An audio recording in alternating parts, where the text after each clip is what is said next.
क्षण, विजय से लेकर हार तक, जीवन के हर मोड़ पर, हर चुनौती में, हर संघर्ष में यह अटल सत्य है कि कोई भी शक्ति, कोई भी बल, कोई भी सामर्थ्य नहीं है सिवाय मेरे परम पूज्य ईश्वर के, जो सर्वशक्तिमान और सर्वव्यापी हैं। उनकी महिमा अपरंपार है, उनकी कृपा असीम है।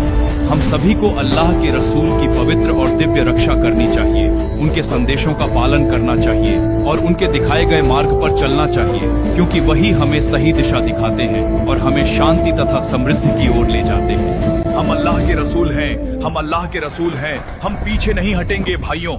यह एक महान सबक था जो आज्ञाकारिता, दृढ़ता और नेतृत्व की बुद्धिमत्ता के बारे में हमेशा के लिए अमर रहेगा। यह मुसलमानों के लिए कोई अपमानजनक हार नहीं थी, लेकिन यह एक झटका था।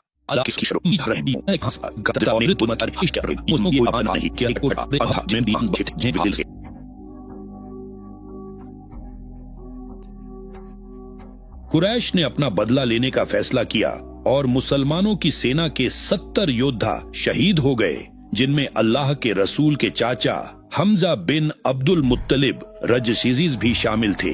मुसब बिन उमैर भी शहीद हो गए जब वे अल्लाह के रसूल सल्लल्लाहु अलैहि वसल्लम की रक्षा कर रहे थे। यह सब हमें खालिद बिन वलीद की बुद्धिमत्ता और रणनीति की गहराई दिखाता है, लेकिन इन सब के बावजूद तो उसके मन में एक अजीब सा, कुछ अनजाना सा एहसास आने लगा। एक ऐसा एहसास कि वह निश्चित रूप से गलत रास्ते पर है।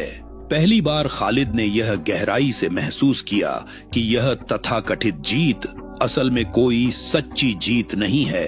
आखिर क्यों?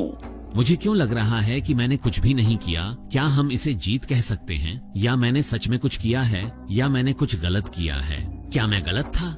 क्या हम सच में सही रास्ते पर हैं या हम गलत पर हैं?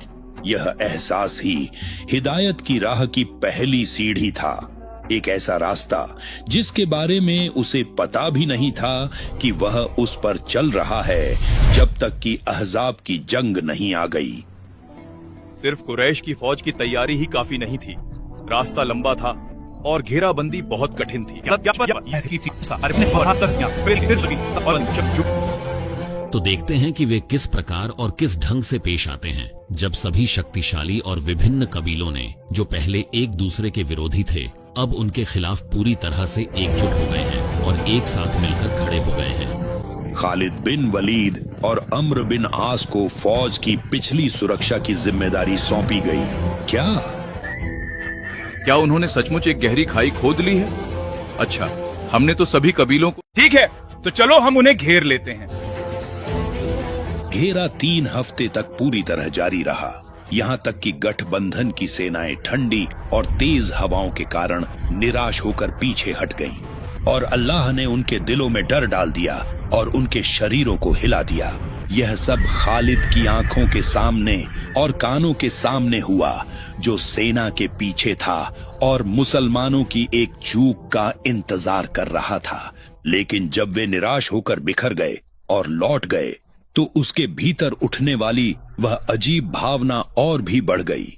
उसे यकीन हो गया कि जो कुछ हुआ वह महज इत्तेफाक नहीं था, बल्कि यह तो अपने ईमानदार बंदों की मदद के लिए एक स्पष्ट ईश्वरीय हस्तक्षेप था। यह भावना उसके भीतर लगातार बढ़ती रही और उसे भीतर ही भीतर मथती रही, यहाँ तक कि उसकी जिंदगी में वह निर्णायक क्षण आ गया। हुदैबिया की संधि। हिजरत के 6ठे वर्ष पैगंबर मोहम्मद सल्लल्लाहु अलैहि वसल्लम ने अपने साथियों के साथ उम्रा करने का इरादा किया और मक्का की ओर कूच किया। कुरैश के मुशरिकों ने सोचा कि मुसलमान लड़ाई के लिए आ रहे हैं। वे सतर्क हो गए और युद्ध की तैयारी करने लगे और उन्होंने खालिद बिन वलीद को एक टुकड़ी के साथ मुसलमानों का रास्ता रोकने के लिए भेजा। लेकिन उसने देखा कि वे उम्रा करने आए हैं और लड़ाई का कोई इरादा नहीं रखते। यह क्षण खालिद के लिए मुसलमानों का सफाया करने का उपयुक्त मौका था, लेकिन उसके भीतर कुछ था जो उसे रोक रहा था। एक बार फिर उसके मन में वही भावना आई कि वह गलत रास्ते पर है। उसने मुसलमानों को जोहर और फिर असर की नमाज पढ़ते हुए देखा, लेकिन वह बिल्कुल भी नहीं हिला और फिर मक्का लौट गया। मुसलमान हुदैबिया में मक्का के करीब डेरा डाले हुए थे। इसी समय कुरैश ने अपने प्रतिनिधिमंडल भेजे ताकि वे मुसलमानों के साथ ऐसी शर्तों पर संधि करें जिसकी उन्हें उम्मीद नहीं थी कि वे इस साल वापस लौट जाएं और अगले साल उम्रा करें। यह बात दिलों को रास नहीं आई क्योंकि वे अल्लाह के घर की जियारत की उम्मीद लगाए बैठे थे जिससे वे कई वर्षों से दूर थे। लेकिन अल्लाह ने उन्हें तसल्ली दी कि वे विजयी होंगे और उनकी इस संधि को स्पष्ट विजय कहा और उन्हें अपने घर की जियारत और दुश्मनों पर जीत का वादा किया।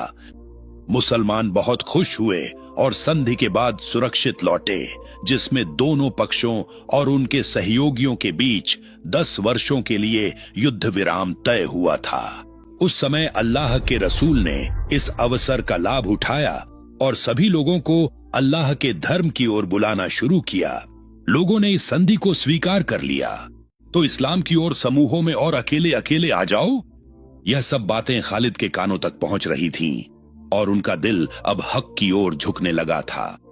तो हिजरत के 7वें साल उमर तुल कजा के खत्म होने के बाद, जिसमें खालिद ने अल्लाह के रसूल सल्लल्लाहु अलैहि वसल्लम का मक्का में दाखिल होना नहीं देखा था, अल्लाह ने उनके दिल में भलाई और इस्लाम डाल दिया था। कई सालों तक शक और संदेह के बाद, और यह मामला तब तक चलता रहा जब तक कि यह बात उन तक नहीं पहुंच गई। उनके भाई वलीद का एक पैगाम आया जिसमें लिखा था, बिस्मिल्लाहिर्रहमानिर्रहीम।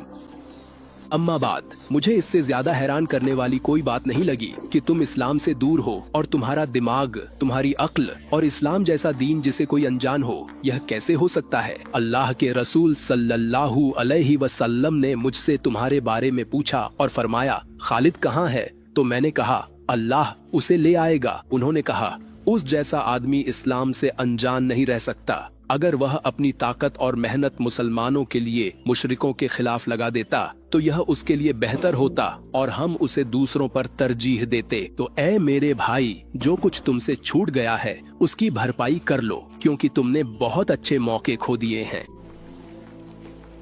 यह निर्णायक पत्र ही उसके कुफ्र का आखिरी दौर था। इसके बाद वह कभी वापस नहीं लौटा। वह तैयार हुआ और उस्मान बिन तलहा के साथ निकला, यहां तक कि उन्होंने अम्र से मुलाकात की। अम्र बिन आस भी इस्लाम लाने का इरादा रखते थे। वे सब मिलकर यसरिब, मदीना की ओर रवाना हुए। अल्लाह के रसूल ने उन्हें बहुत खुशी और प्यारी मुस्कान के साथ स्वागत किया। मैं गवाही देता हूं कि अल्लाह के सिवा कोई इलाहा नहीं और आप अल्लाह के रसूल हैं। उस समय अल्लाह के रसूल ने खालिद से कहा, अल्लाह का शुक्र है जिसने तुम्हें हिदायत दी। मैं तुम्हारे अंदर अक्ल देखता था और उम्मीद करता था कि वह तुम्हें भलाई के अलावा किसी और चीज के हवाले नहीं करेगा। उन्होंने यह भी बताया कि इस्लाम अपने से पहले की सारी बातों को मिटा देता है और उनके लिए मगफिरत की दुआ की। उस पल से जब भी अल्लाह के रसूल को कोई अहम मामला पेश आता तो वे खालिद को आगे करते थे और यह शख्स उस जिम्मेदारी के लायक था। आखिर जो व्यक्ति जाहिलियत, इस्लाम से पहले के दौर में हीरो था, वह इस्लाम में दास्तान क्यों न बने। यहीं से इस महाकाव्य का दूसरा अध्याय शुरू होता है।